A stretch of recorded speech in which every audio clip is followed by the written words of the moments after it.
Halo, perkenalkan kami dari Himpunan Mahasiswa Akuntansi BINUS University. Kali ini kami akan mempersembahkan video seputar akuntansi. Simak video ini baik-baik.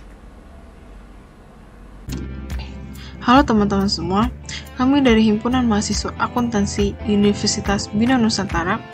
Pada kali ini akan menjelaskan mengenai dasar-dasar tentang melaporkan transaksi perusahaan dagang. Dalam chapter kali ini kita akan mempelajari dasar-dasar tentang pelaporan transaksi perusahaan dagang. Sebelumnya, apa sih itu perusahaan dagang? Perusahaan dagang adalah perusahaan yang bisnis utamanya membeli barang dari pemasok dan menjual lagi ke konsumen tanpa mengubah wujud barang tersebut.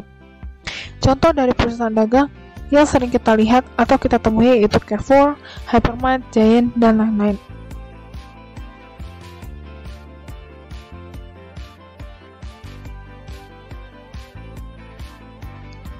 Lalu apa aja sih jenis-jenis perusahaan dagang? Jenis-jenis perusahaan dagang yaitu dibagi menjadi dua. Yang pertama, berdasarkan produk yang diberdayakan. Terdapat perusahaan dagang barang produksi dan perusahaan dagang barang.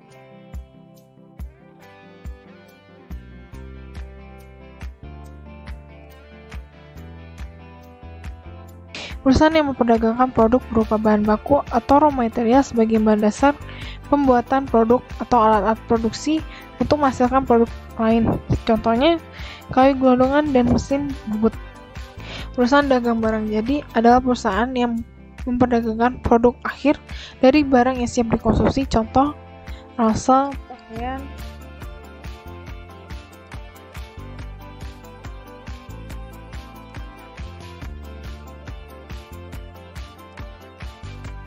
berdasarkan macam konsumen yang terlibat, seperti perusahaan dagang besar atau wholesaler, perusahaan dagang perantara atau middleman, dan perusahaan dagang pengecer atau retailer.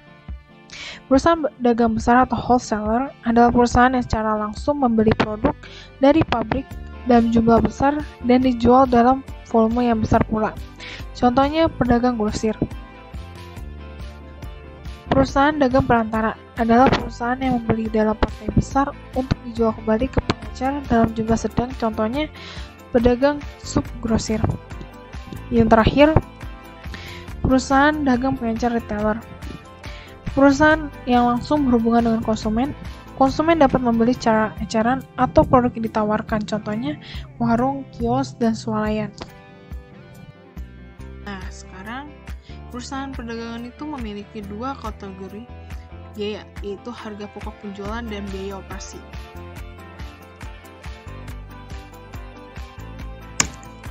Nah, sekarang perusahaan perdagangan itu memiliki dua kategori biaya, yaitu harga pokok penjualan dan biaya operasi. Laba atau rugi perusahaan dagang dihitung dengan cara menggunakan biaya untuk memperoleh pendapatan dari hasil penjualan pada periode bersangkutan.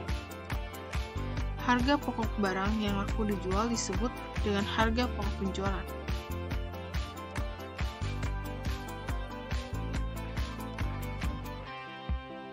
Misalnya, dalam satu toko elektronik yang disebut harga pokok penjualan meliputi semua biaya yang dikeluarkan untuk membeli televisi, smartphone, mesin cuci, speaker, dan lainnya yang telah laku dijual dalam satu periode tersebut.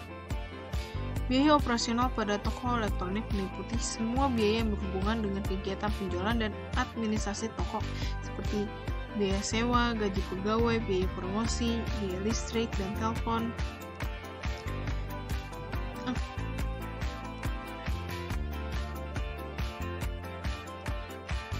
Transaksi perusahaan dagang memiliki perbedaan dengan perusahaan jasa.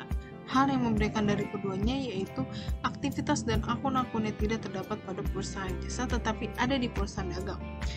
Contoh-contoh akun yang ada di perusahaan dagang tapi tidak ada di perusahaan jasa yaitu akun pembelian, akun penjualan, akun persediaan harga pokok penjualan atau HPP, akun potongan tunai, akun potongan pembelian, akun retro penjualan, dan beban pemasaran.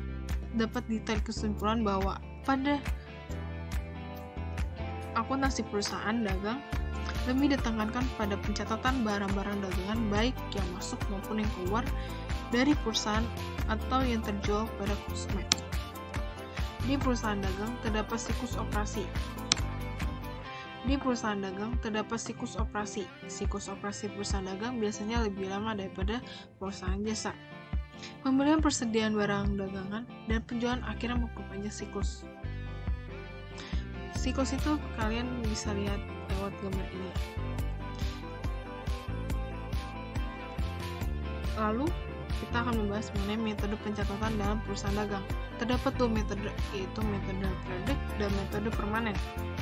Metode periodik atau periodic inventory system atau metode physical system dalam metode pencatatan barang dagang dengan menggunakan. Metode ini, mutasi atau perpindahan barang yang keluar maupun masuk tidak akan dicatat. Pencatatan barang dilakukan oleh perusahaan barang dagang melalui akun penjualan untuk transaksi penjualan barang dagang dan akun pembelian untuk transaksi pembelian barang. Yang kedua adalah metode permanen. Metode permanen atau perpetual system atau metode terus-menerus dilakukan secara permanen atau terus-menerus, detail atau terperinci pada setiap transaksi yang terjadi dalam perusahaan barang dagang. Dengan metode ini, persediaan barang dagang dapat diketahui setiap saat karena tercatat terus-menerus. Contohnya kalian bisa lihat lewat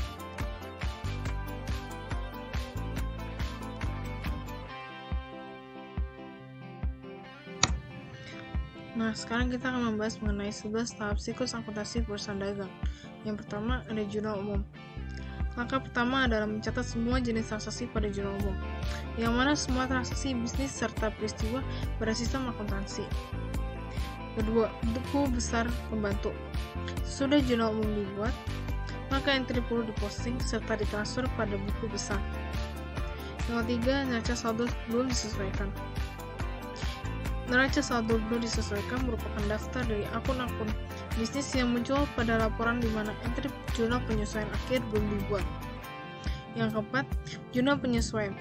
Siklus akuntansi perusahaan dagang yang selanjutnya adalah menyusun jurnal penyesuaian, yang merupakan entry jurnal yang disusun pada akhir periode. Yang kelima, neraca saldo yang telah disesuaikan. Neraca saldo yang telah disesuaikan merupakan daftar segala akun perusahaan yang muncul di laporan keuangan. Yang keenam, laporan keuangan. Konsep laporan keuangan terfokus pada penyedia informasi sehingga berguna untuk pihak eksternal untuk membentuk laporan keuangan. Ketujuh, lembar kerja akuntansi. Selanjutnya, ada lembar kerja akuntansi yang berguna untuk membantu penyelesaian siklus akuntansi serta mempersiapkan laporan akhir tahun. Yang kedelapan, jurnal penutup.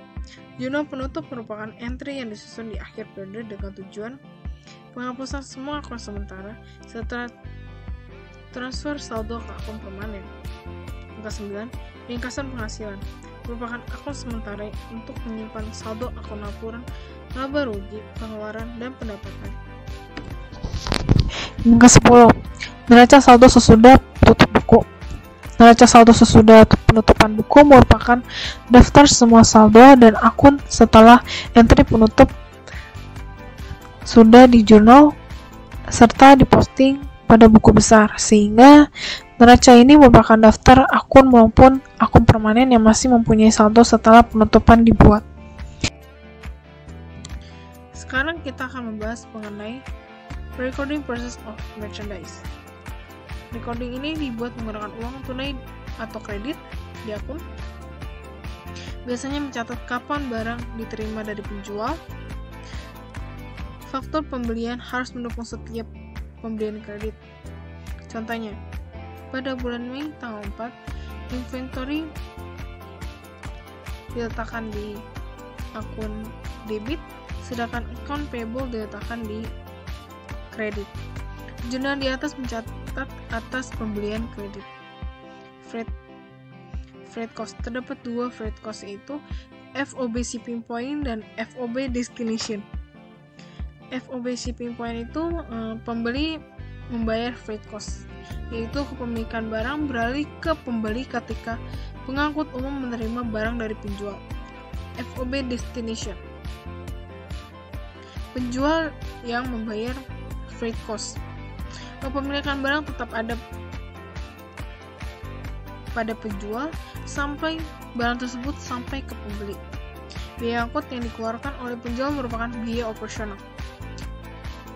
Contoh, diasumsikan setelah menerima barang pada 15 Mei, Prons membayar perusahaan angkutan umum sebesar 200 euro untuk biaya pengiriman. Entry pada buku Prons adalah Mei tanggal 15 inventory dengan harga 200 euro diletakkan di akun debit, sedangkan cash dengan harga yang sama diletakkan di akun kredit. Jurnal di atas mencatat biaya pengiriman barang yang dibeli Prons dari Ciale yang dibayar oleh Prons. Diasumsikan persyaratan pengiriman pada faktor mengharuskan Ciale untuk membayar biaya pengiriman. Entry oleh Ciale adalah Mei tanggal 4 freight out delivery expense dengan harga 70 euro diletakkan di akun debit, sedangkan cash diletakkan di akun kredit. Purchase returns and allowance. Pembeli mungkin tidak puas karena barang rusak atau cacat, kualitas lebih rendah, atau tidak memenuhi spesifikasi. Penjelasannya dapat kalian lihat di bawah ini. Contohnya, asumsikan Prons mengembalikan barang seharga 500 euro ke Ciale pada 21 Mei. Nah, akunnya adalah pada Mei tanggal 21, accounts payable sebesar 500 euro diletakkan di akun debit, sedangkan inventory diletakkan di akun kredit. Jurnal di atas mencatat transaksi pengembalian barang yang dibeli Prons dari Ciale. Purchase discount. Persyaratan kredit memungkinkan pembeli untuk mengklaim diskon tunai untuk pembayaran yang cepat. Penjelasannya mengenai purchase discount itu dapat kalian lihat di contoh bawah ini. Contohnya itu adalah asumsikan Prons membayar saldo jatuh tempo 4.500 euro, harga faktur kotor sebesar 5.800 euro, dikurangi pembelian dan tunjangan sebesar 1.300 euro. Pada tanggal 22 Mei, hari terakhir pada diskon, siapkan jurnal yang dibuat Prons pada 22 Mei untuk mencatat pembayaran. Akunnya, Mei tanggal 22, account payable sebesar 4.500 diletakkan di akun debit. Cash sebesar 4.410 diletakkan di akun kredit, sedangkan dan inventory diletakkan di akun kredit. Diskon itu dihitungnya dari 4.500 dikali 2% sama dengan 90 yang ditaruh di inventory. Jurnal di atas mencatat pemotongan harga dari pembayaran Prons kepada Ciale karena Prons membayar lebih awal dan berhak mendapatkan potongan. Recurring sales of merchandise. Pendapatan penjualan seperti pendapatan jasa dicatat ketika kewajiban kinerja dipenuhi. Kewajiban kinerja dipenuhi ketika barang dipindahkan dari penjual ke pembeli. Faktor penjualan harus mendukung setiap penjualan kredit. Contohnya, Ciale mencatat penjualan sebesar 7.000 euro pada tanggal 10 Mei ke Prons secara kredit. Sebagai berikut, asumsikan harga barang dagangan Ciale sebesar 5.500 euro.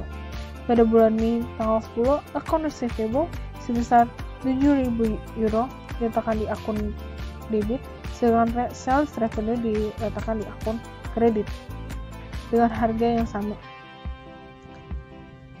Pada bulan Mei tanggal 10, cost of goods sold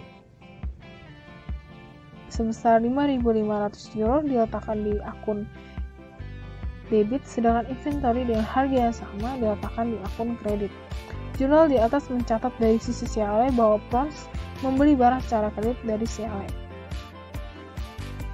Lalu, sekarang kita akan pertanyaan pilihan ganda. Pertanyaannya adalah, berikut merupakan metode pencatatan dalam perusahaan dagang, kecuali A. Metode periodic atau periodic inventory system, B. Periode permanen atau perpetual system, C. Metode basis accrual atau accrual basis. Jawabannya adalah B. Metode permanen atau perpetual system.